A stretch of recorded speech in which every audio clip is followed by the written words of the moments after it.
Trending Arjun and Meera இவங்க 2 பேரும் வந்து கப்புள் வ்ளாக்ஸ் பண்ணி நிறைய கண்டென்ட்டை வந்து போட்டுட்ருக்காங்க. கண்டென்ட்டை வந்து யோசிக்கிறதே முதல் விஷயமா இருக்குது. அப்படிலாம் போயிட்டுருக்கு அந்த கப்புள் வ்ளாக்ஸ் கிட்டத்தட்ட ஒரு 5 மில்லியன் சப்ஸ்கிரைபர்லாம் வந்து கொண்டுட்டு செமையாக தான் போயிட்டுருக்கு. பட் ஒரு நாள் திடீர் என்று ஹேக் செய்யப்படுது. ஹேக் செஞ்ச அப்புறமா வீட்டோடைய பிரச்சனையே பெரும் பிரச்சனையாகிடுது. கடனை தரணும் அது இஎம்ஐ எது பண்ணுவேன் அப்படின்ற அளவுக்கு வந்து நின்றுறாங்க.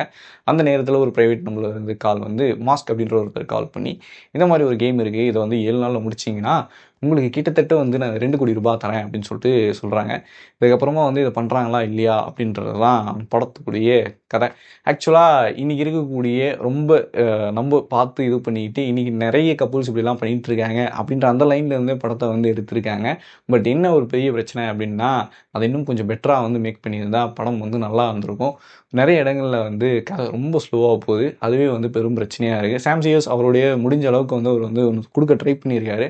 பட் பெரிய அளவுக்கு இது ஒர்க் ஆகலை அப்படின்னு தான் சொல்லி ஆகணும். மற்றபடி கலையரசன் அண்டு பிரியா இவங்களுடைய ஆக்டிங்லாம் ரொம்பவே நல்லா இருந்துச்சு. ஸோ ட்ரெண்டிங் உங்களுக்கு மேபி பிடிக்கலாம்.